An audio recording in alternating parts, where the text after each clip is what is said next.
अस्सलाम वालेकुम। Asia cup में पाकिस्तान की प्लेइंग 11 क्या होगी, प्लेइंग 11 क्या होनी चाहिए, बेस्ट कॉम्बिनेशन क्या हो सकता है, इस पर मैं वीडियो में डिस्कस करूंगा।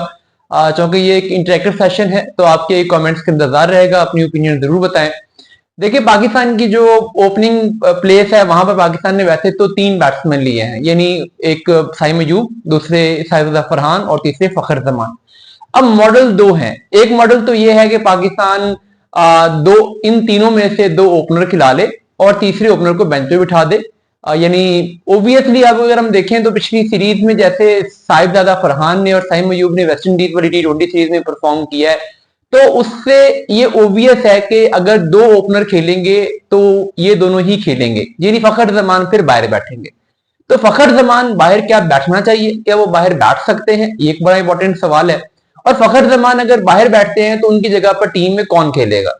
देखिए, फखर जमान का अगर हम देखें तो बहुत बड़ा नाम है, इसमें कोई शक नहीं है। मैच विनर प्लेयर हैं, इंपैक्टफुल प्लेयर हैं, ये सारी चीजें अपनी जगह पे सही हैं, इस पे कोई इतराज नहीं है। लेकिन अगर हम फखर जमान के बैटिंग स्टाइल को देखें तो ऐसी पिचेस जहां पे थोड़ा सा ट्रू बाउंस आता है, जहां पर स्पिनर को कुछ ज्यादा टर्न नहीं मिलता, ऐसी पिचेस पे फखर जमान का रिकॉर्ड बहुत अच्छा है। जैसे कि PSL में होता है, बहुत रेयर है कि स्पिनर्स को टर्न मिल रहा हो, बहुत रेयर है कि डबल बाउंस हो रहा हो। आमतौर पे ट्रू पिचेस होती हैं, जैसे कि आमतौर पे शॉर्टर फॉर्मेट में व्हाइट बॉल में सीना कंट्रीज की पिचेस हैं, ट्रू बाउंस होगा, स्पिनर को बहुत ज्यादा टर्न नहीं मिलेगा। तो ऐसी पिचेस के लिए फखर जमान जबरदस्त बैट्समैन है। मगर जहां पर भी बॉल थोड़ा सा स्पिन होना शुरू हो जाए, बॉल थोड़ा ऊपर नीचे रहना शुरू हो जाए, ऐसी पिचेस पे फखर जमान ने अक्सर स्ट्रगल किया है, ये हमने पहले देखा हुआ है। आप अफगानिस्तान के अगेंस्ट फखर जमान की आज तक कोई सिंगल इनिंग्स भी नहीं है जिसमें अफगानिस्तान के खिलाफ फखर जमान ने कोई बड़ा स्कोर किया हो। इसी तरीके से बांग्लादेश के खिलाफ भी मोस्टली जब भी कोई टर्निंग पिच आई फखर जमान फेल हुए। श्रीलंका के अगेंस्ट भी जब कोई टर्निंग पिच आई तो फेल हुए। श्रीलंका को फखर जमान ने स्कोर किए हुए हैं, लेकिन उन पिचेस पे जहां पे फ्लैट पिचेस थी, जहां पे स्पिन ट्रू बाउंस था और उतना स्पिन नहीं था। इंडिया के अगेंस्ट भी फखर जमान की जो एक दो अच्छी इनिंग्स हैं, वो भी उन पिचेस पे हैं जहां पे ट्रू बाउंस था। तो अब हम जब एशिया कप में जा रहे हैं या उससे पहले हम ट्राई नेशन सीरीज में जा रहे हैं, तो हमें इस बात को अपने जहन में रख लेना चाहिए कि यहां पिचेस हमें फ्लैट नहीं मिलने वाली, यहां हमें ट्रू बाउंस वाली पिचेस नहीं मिलने वाली। तो ये tournament basically batsman versus spinners होगा। फास्ट बॉलर इसमें एक जस्ट एक सपोर्टिंग रोल प्ले करेंगे, लेकिन जो असल गेम होगी वो टॉप ऑर्डर के बैटर्स की और स्पिनर्स की होगी, जहां पे मैच फंसेंगे।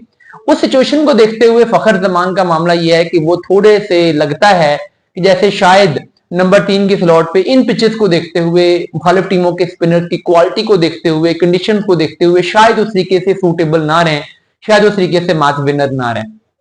अब अगर फखर जमान को पाकिस्तान नंबर 3 पे नहीं खिलाता, उनको पाकिस्तान बाहर बिठा देता है कि जी ओपनिंग पे कोई स्लॉट खाली होगी तो आपको खिलाएंगे, अदरवाइज हम आपको नंबर 3 के लिए नहीं ले रहे, तो फिर पाकिस्तान क्या करेगा। पाकिस्तान फिर नंबर 3 पे एक कीपर बैट्समैन जो कि ओबियसली मोहम्मद हारिस है। अब उस पर तो कोई डिबेट कर नहीं सकते कि उन्हें होना चाहिए था, नहीं होना चाहिए था, वो डिबेट तो पीछे रहेगी। अब वो हैं और वो खेलेंगे। नंबर 4 पे फिर सलमान अली आगा होंगे, नंबर 5 पे हसन नवाज होंगे, नंबर 6 की स्लॉट बच जाएगी अगर फखर जमान नहीं होते। अगर फखर जमान होते हैं तो 3 पे फखर, 4 पे हारिस, 5 पे आगा और 6 पे हसन नवाज, तो ये हो जाएगा। तो फखर नहीं है तो 6 की स्लॉट खाली है। अब 6 की स्लॉट के लिए पाकिस्तान के पास दो ऑप्शन है। खुशदिल शाह जो कि लेफ्ट आर्म स्पिन देते हैं, साथ बैटिंग करते हैं, लेफ्ट हैंडर है। हुसैन दल्लत जो कि लेफ्ट हैंडर थे, साथ में हल्की फुल्की जेंटल मीडियम पेस करते हैं। इन दोनों को अगर हम देख लें, इन दोनों का अगर हम कंपैरिजन कर लें, तो उन दोनों के कंपैरिजन में इन कंडीशंस में जो कि आगे पाकिस्तान ने लेफ्ट आर्म स्पिनर नवाज को खिला लेना है, तो खुशदिल की बॉलिंग यूटिलिटी तो बनती नहीं है। बैटिंग में अगर नंबर 6 की स्लॉट हो तो हम कह सकते हैं कि हाँ वहां पे थोड़ा स्ट्राइक की जरूरत है, तो खुशदिल बेहतर हो सकते हैं। लेकिन पाकिस्तान ये भी तो कर सकता है कि पाकिस्तान के पास चूंकि मिडिल ऑर्डर में कोई लेफ्ट हैंडर बैट्समैन ही नहीं है, तो पाकिस्तान नंबर 4 पे हुसैन दौलत को ले आए और नंबर 6 पे ले जाए पाकिस्तान हसन नवाज को और आका को 5 पे ले आए। दूसरी तरीके से पाकिस्तान के पास 4 पे एक मिडिल ऑर्डर बैट्समैन लेफ्टी आ जाएगा और फिर 7 पे एक लेफ्टी आ जाएगा, एक ओपनर लेफ्टी आ जाएगा। तो हुसैन दौलत की यूटिलिटी इस लिहाज से भी बेहतर है। और फिर चूंकि पाकिस्तान मोस्टली अब सुनने में यह है कि दो स्पिन प्रॉपर स्पिनर के साथ जाएगा, तीसरे नवाज होंगे, तो हो सकता है कि पाकिस्तान दो पेसर के साथ जाए। उसमें हुसैन दौलत की जो जेंटल पेस बॉलिंग है वो भी कभी कभार थर्ड पेसर के तौर पे उसमें कहीं ना कहीं यूज में आ सकती है। तो मेरे ख्याल में फखर जमान अगर पिचेस फ्लैट हैं तो कोई डाउट नहीं है, फखर जमान को नंबर 3 पे खेलना चाहिए। अगर पिचेस फ्लैट नहीं है, अगर पिचेस टर्निंग है, तो फिर पाकिस्तान को बीच में हुसैन तलत को लाना चाहिए मिडिल ऑर्डर में, फखर जमान को फिर नहीं खिलाना चाहिए। तो मेरे ख्याल में जो पाकिस्तान का टॉप ऑर्डर बन रहा है वो साइम अयूब, दूसरा सैयद फरहान, नंबर 3 फखर जमान वर्सेस हुसैन तलत, फिर चौथा मोहम्मद हारिस, सलमान अली आगा और हसन नवाज। ये हमारे जो टॉप 6 थे, ये समझें कि ये तो लॉक हो गए। उसके बाद जो नंबर 7 की स्लॉट है वहां पर एक ही ऑप्शन है, स्पिन बॉलिंग ऑलराउंडर पाकिस्तान के पास प्रॉपर जो है वो मोहम्मद नवाज है। देखिए नवाज पर हम क्रिटिसाइज्म बहुत करते हैं, पिछले 2-3-4 सालों में उसकी परफॉर्मेंस उस तरीके से नहीं रही। हालांकि अर्ली ऑन लगा था कि एक अच्छे ऑलराउंडर में डेवलप हो जाएगा, जडेजा, शकीब इस टाइप का, लेकिन बाद में डेवलपमेंट नहीं रही, बल्कि फिर लोगों ने कहा कि यार इमाद वसीम को ही ले आओ, वही इससे बेहतर है। लेकिन अभी जब कमबैक हुआ तो वो भी ऑन मेरिट कमबैक नहीं हुआ था। डोमेस्टिक क्रिकेट में, लीग क्रिकेट में नवाज ने कोई खास परफॉर्म नहीं किया था। माइक हैसन की फिलॉसफी ये थी कि शादाब नहीं है तो फिर नवाज, जो यंग इमर्जिंग स्पिन ऑलराउंडर हैं, जिस तरीके से अरफात मिनास है, मुबस्सिर हैं, उन पर कोई ट्रस्ट नहीं था माइक हैसन को। उनको लगता है कि अभी तक वो उस क्वालिटी के प्लेयर नहीं बने। नवाज को लाया गया, बांग्लादेश में भी उसने अच्छा परफॉर्म किया गेंद के साथ, वेस्ट इंडीज वाली T20 सीरीज में भी जबरदस्त परफॉर्म किया, ओडीआई सीरीज के भी आखिरी एक मैच के अलावा उसने अच्छा परफॉर्म किया। तो गेंद के साथ तो मुकम्मल इंसाफ किया है नवाज ने। बैटिंग में 2 दफा 3 दफा 20, 25, 30 तक रन भी किए हैं। बैटिंग में अलबत्ता थोड़ा सा मजीद इंप्रूवमेंट की जरूरत है, लेकिन बैटिंग में अगर हल्का सा इंप्रूवमेंट वो कर जाए, बैटिंग को 25-30%, 40% बढ़ा जाए, तो बड़ा जबरदस्त यूटिलिटी ऑलराउंडर बन रहा है और फील्डिंग भी अच्छी कर रहा है। तो 7 पे नवाज होगा, कॉम्बिनेशन में जरूरी है। अब सिचुएशन ये बनती है कि 8 पे कौन हो, 9 पे कौन हो, 10 पे कौन हो और 11 पे कौन हो। 4 बॉलर चाहिए। कॉम्बिनेशन क्या होगा, या 2 स्पिनर 2 पेसर, या 1 स्पिनर 3 पेसर। अब अगर कंडीशन देखें तो जो ट्राई नेशन सीरीज है शारजा में है, और शारजा में जो कंडीशन है वहां पे 2 तरह की चीजें होते हैं।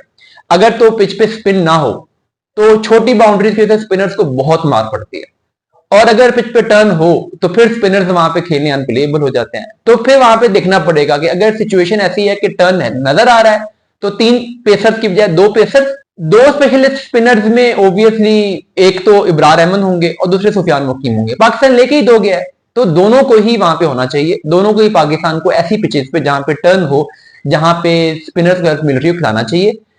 जिन पिचेस पे सिचुएशन ऐसी है कि जैसे दुबई में जाएंगे तो वहां पे हमें उतना टर्न नहीं मिलेगा, तो वहां पर बाउंड्रीज भी थोड़ी बड़ी होंगी, वहां पे पेसर्स कामयाब रहते हैं। थोड़ा बहुत ट्रेडिशनली खासकर जो इवनिंग मैचेस है वहां पे पेसर्स को साइडवे मूवमेंट मिलती है, तो वहां पे पाकिस्तान 3 पेसर्स के साथ जाए, 1 स्पिनर के साथ जाए।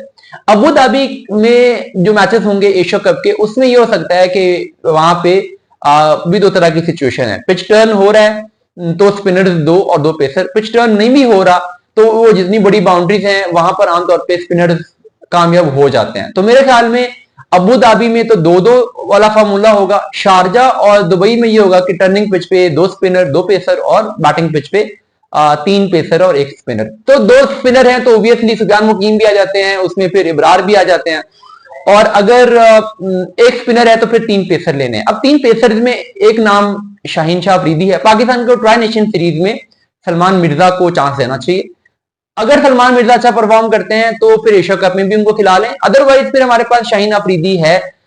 शाहीन अफरीदी के बारे में बहुत सारे लोगों की जो भी ओपिनियन हो, मेरी स्टिल ओपिनियन ये है कि वो पाकिस्तान के बाकी बॉलर्स के मुकाबले में स्टिल एक बेहतर बॉलर है और उसको होना चाहिए। लेकिन सलमान मिर्जा ने जैसी बॉलिंग की थी बांग्लादेश में, उसके बाद वो ये डिजर्व करता है कि ट्राई नेशन सीरीज में आप उसको जरूर खिलाओ। एशिया कप में खिलाना है कि नहीं उसका डिसीजन बाद में हो सकता है, लेकिन लेफ्ट आर्म पेसर पाकिस्तान को एक ही जाना चाहिए। शाहीन या सलमान मिर्जा दोनों नहीं इफेक्टिव रहेंगे, क्योंकि फिर थोड़ा सा वैरायटी का एलिमेंट भी है। 2 पेसर हूं, दोनों लेफ्टी हूं, तो सम टाइम एंगल्स में मसला होता है, सम टाइम बाउंड्री छोटी बड़ी का मसला होता है। तो 2 फास्ट बॉलर डिफरेंट एंगल्स वाले होने चाहिए, एक लेफ्टी और दूसरा राइटी। तो इनमें से शाहीन और सलमान मिर्जा में से एक खेलेगा। आई स्टिल बिलीव के शाहीन इसमें फर्स्ट चॉइस होना चाहिए, सलमान मिर्जा सेकंड होना चाहिए। बट ट्राई नेशन में चांस देके देख लें, अगर सलमान मिर्जा अच्छा परफॉर्म कर जाए तो आप शाहीन को बिठा सकते हैं, ऐसी कोई बात नहीं है। लेकिन इन दोनों में से एक।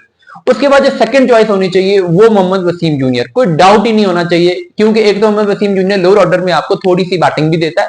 डेथ ओवर्स में खासकर आपको यहां पे जरूरत पड़नी है, 2 ओवर्स करवाने हैं आपने 17 से लेके 20 तक। उन 2 ओवर्स के लिए बीच में आप 1-2 ओवर कहीं और भी करवा सकते हैं, मिडिल ओवर्स में भी वो बॉलिंग कर सकता है। तो आपको मोहम्मद वसीम जूनियर को लाजमी प्लेइंग 11 में फिट करना चाहिए। और अगर कोई ऐसी पिच है जहां पे तीसरे पेसर की जगह बन सकती है, तो वहां पे फिर चॉइस है कि फहीम अशरफ हूं या हसन अली हूं।